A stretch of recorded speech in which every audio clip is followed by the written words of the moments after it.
waliwalidayya amin. Bismillahirrahmanirrahim.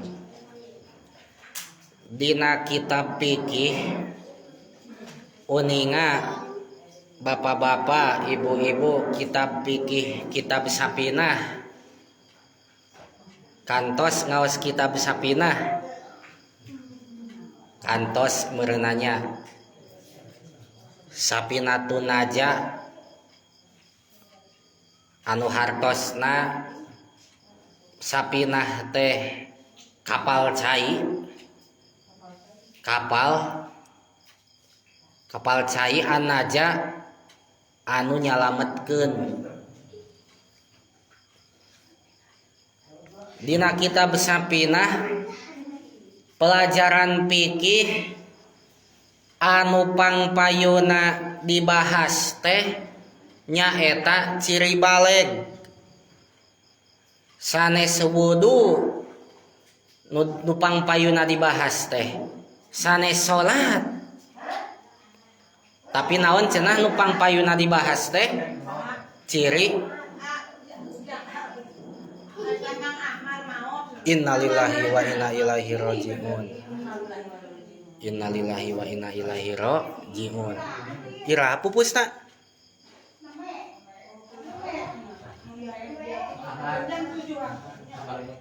Mang Ahmar bin iningnya nining orang umumkan nya jadinya. Assalamualaikum warahmatullahi wabarakatuh. Inna lillahi wa inna ilaihi raji'un. Inna lillahi wa inna ilaihi raji'un. Inna lillahi wa inna ilaihi raji'un. Parantos mulih karahmatullah kersana Mang Ahmar anu kabiining di Palih Kidul Sarakan Kidul neme pisan. Sakali deui parantos mulih karahmatullah kersana Mang Ahmar biining di Sarakan Palih Kidul neme pisan. Atuh ku kituna urang doakeun ku urang sadayana pamugi mantena Mang Ahmar maotna sing husnul khotimah kacandak iman Islamna dihapunten sanes kanten dosa perdosana. Amin ya Allah ya Rabbal alamin. Allahumma ghfir lahu warhamhu wa'afihi wa'fu anhu. Al-Fatihah. A'udzu billahi minasyaitonir rajim. Bismillahirrahmanirrahim. Alhamdulillahi rabbil alamin. Ar-Rahmanir Rahim. Maliki yaumiddin. Iyyaka na'budu wa iyyaka nasta'in. Ihdinas siratal mustaqim. Syiratal ladzina an'amta 'alaihim ghairil maghdubi 'alaihim waladdallin. Sakitu pamugi sing janten perhatosan kasadayana. Wassalamualaikum warahmatullahi wabarakatuh. Saket dapelahnya urang teraskeun naon tadi teh saurna teh anu pangpayuna dibahas dina kitab Sapinah teh ciri baleg. Terang ibu-ibu baleg teh aya baleg aya teu baleg merenya. Baleg teh kenging nyandak tina lapat balago anu hartosna dugi. Jadi baleg teh naon? Jalmi anu dugi. Maksudna baleg teh jalmi anu tepi atanapi dugi kana ditaklif. Ditaklif teh dituntut ku hukum syara. Upami jalmi teu acan baleg eta teh namina teh sobi atanapi sobiyah. Sobi budak lalaki, sobiyah budak awewe.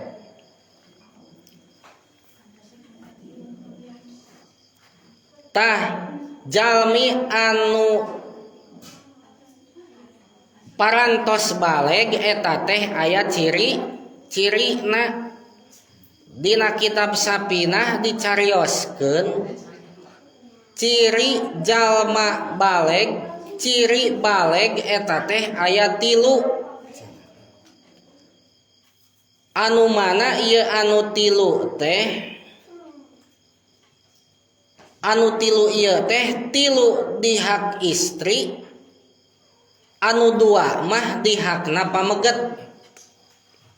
Mana anu 3 ieu? Nomor kahijina tamamu khomsa asarota sanatan piddakari wal unsa. Upami murangkalih yuswana parantos 15 tahun, baik itu istri atanapi pameget. Iraha ti iraha dietang 15 tahun teh, dietang 15 tahun teh ti kawit ngalahirkeun atawa ti kawit lahiran, kitu lain ti kawit ngalahirkeun, dan ngalahirkeun mah ibuna. Janten ti saprak bar lahir du upami eta murangkalih parantos 15 tahun yuswana, maka eta murangkalih teh tos kalebet murangkalih anu baleg, tos dugi kana kataklif katungtut ku hukum syara. Ke cenah ogenan Pak Ghazali ari ngitung tauna, ngitung tahun naon? Tahun Masehi atanapi tahun Hijriyah.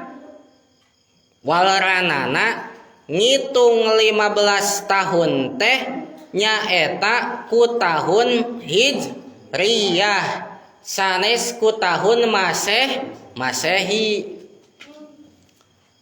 Tapi urang mah hampir sadayana tanggal lahir teh nu terang teh tanggal lahir sasi Masehi, teu uninga tanggal lahir sasi lahir tahun lahir Hijriyahna. Padahal mah upami dina fikih mah ngitung 15 tahun teh sebagai ciri baleg nomor kahiji nyaeta kunaon?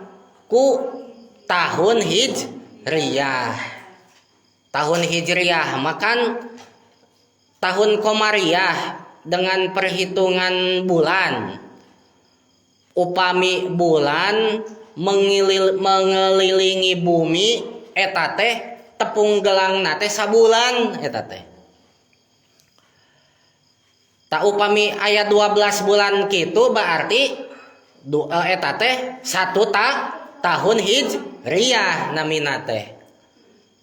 Upami tahun Masehi mah 2002 genep ayeuna eta mah berdasarkan perhitungan matahari Syamsiah, nyaeta berdasarkan bumi ngurilingan panon poe tepung gelangna teh sataun eta teh. Kitu cenah.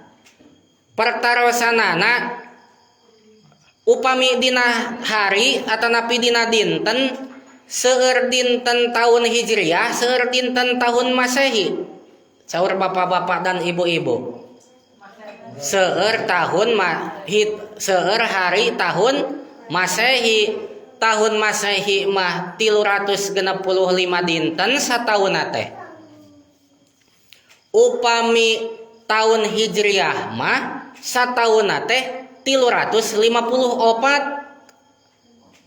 Berarti bakal tereh mana satahun Masehi sareng satahun Hijriyah? Bakal tereh 1 tahun Hijriyah. Yang konon kabarnya cek dina Quran setiap 100 tahun Masehi maka tahun hijriah mah 103 tahun cenah eta teh. Tos lah kitu we janten intina mah upami aya murang kali yuswana parantos sabaraha tahun cenah 15 tahun menurut tahun hijriyah, maka eta murang kali teh atos balik dosa ditanggung ku nyalira. Lamun teu salat doraka ditanggung ku nyalira, teu puasa Ramadan doraka ditanggung ku nyalira. Itu upami anu atos balik benten anu murang kalih keneh acan balik. Ari murang kalih keneh mah anu acan balik we nya eta mah teu ditungtut ku hukum syara, teu acan kataklif bahasana teh acan mukalaf. Sehingga murang kalih mah anu acan balik upami henteu salat moal doraka ku henteu salatna teh. Upami teu naon teh teu salat teh teu puasa Ramadan teu acan kenging predikat doraka ku henteu puasa Ramadan teh. Keun ke bakal dibahas lebih lanjut. Jadi kitu nomor kahijina.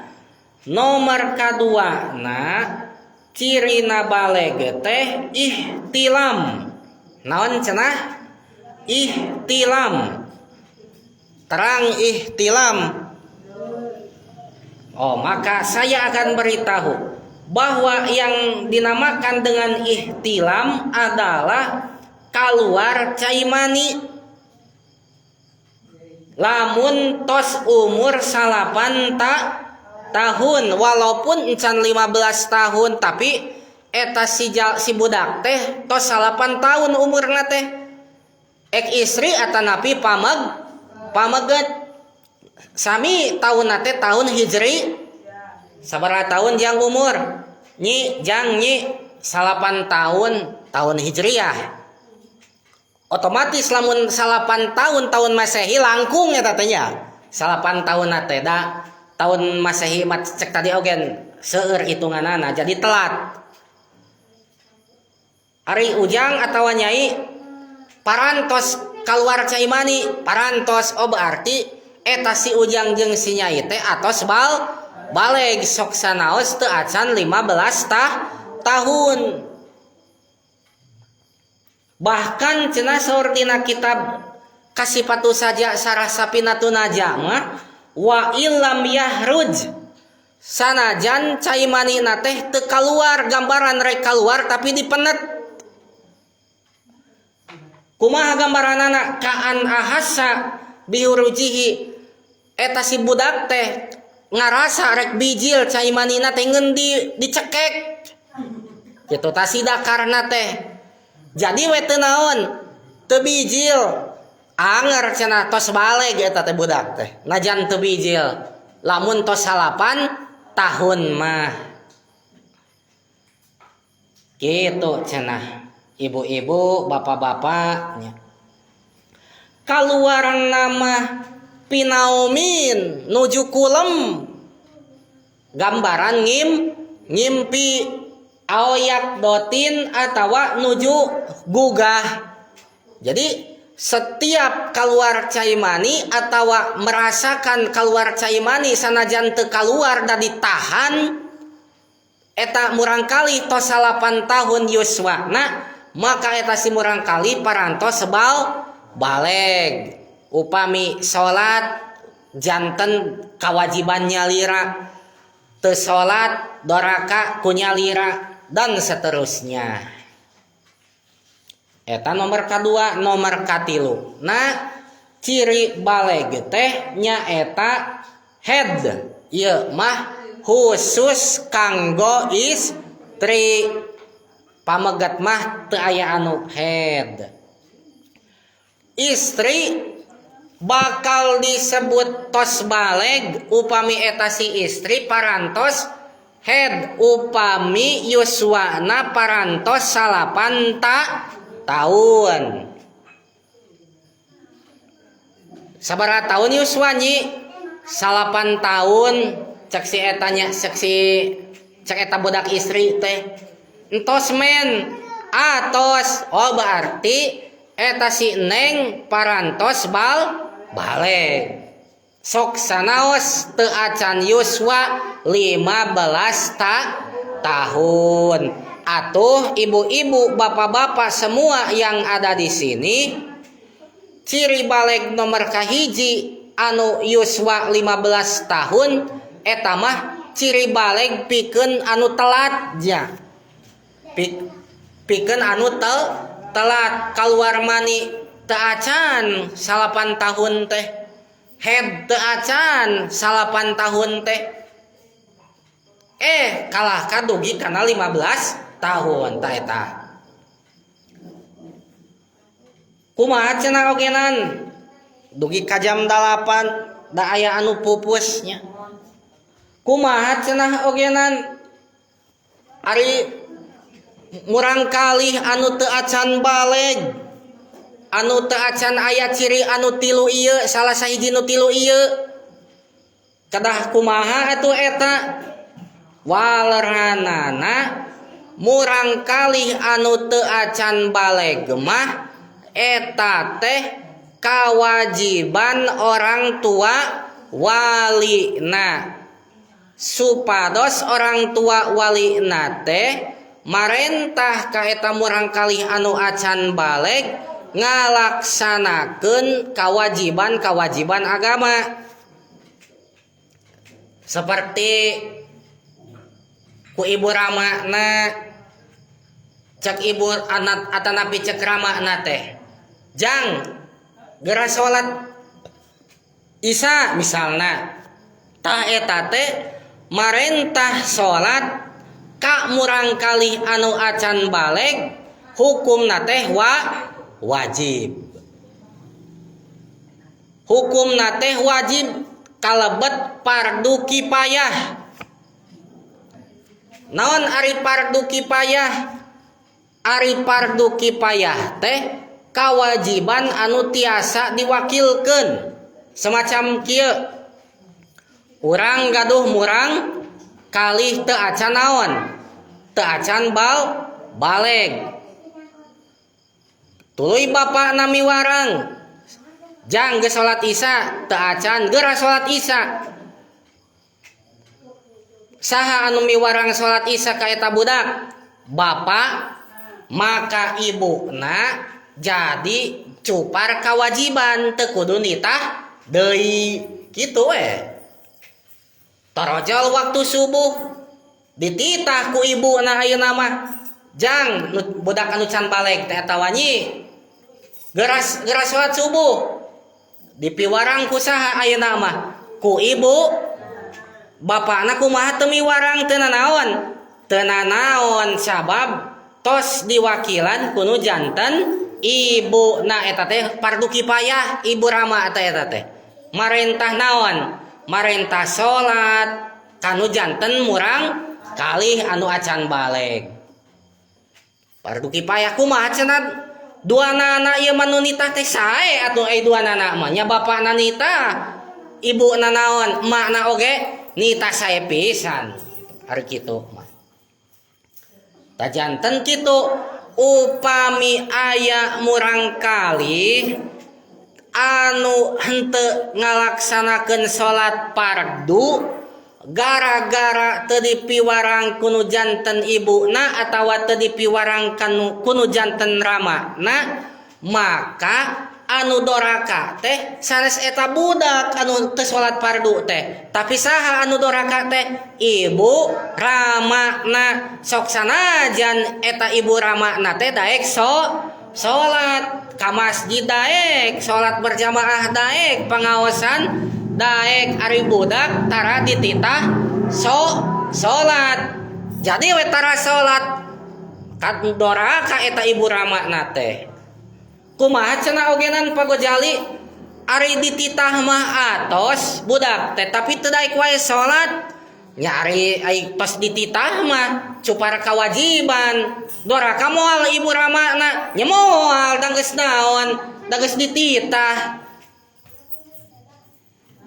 ngan insyaallah ari ti alit keneh mah insya Allah gampil murang kalih teh di titah salat teh bakal ngagugu maksudna engke upami tos baleg teh janten weh terbiasa ngalaksanakeun salat fardu terbiasa ngalaksanakeun puasa Ramadan misalna teh tah sakitu pangintennya pangawasan dina wengi ayeuna pamugi urang